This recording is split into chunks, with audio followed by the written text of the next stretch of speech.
I think I had a lot of trepidation about telling family and friends, less so about friends, just because we knew our friends most likely, and we were right, are people who are accepting, understanding, loving people. I probably had more fear about my family members because a lot of my family members don't live here.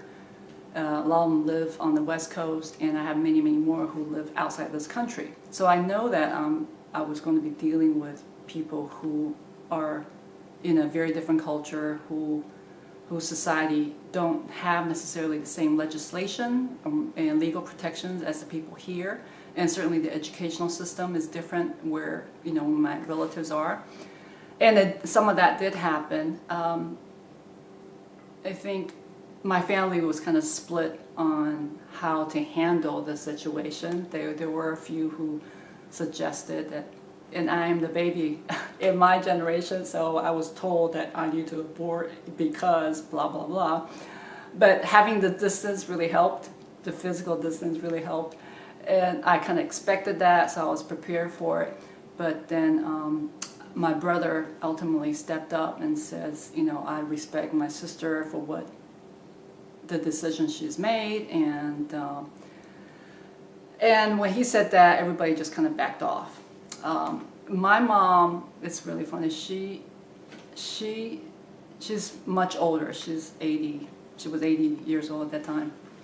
She didn't really know how to react. First she was like, oh, okay, what's the problem? That's fine, you want to keep the baby. But then I think some family members talked to her and scared her a little bit, and she was like, oh, I don't know, it's such a good idea. But after a little while, she came around, and she came and helped me with the pregnancy, the post-labor preparations. And in my society, we do this whole month-long preparation to help the mother recuperate after the birth. So she was there, she came and helped, and so she spent a lot of time with the baby.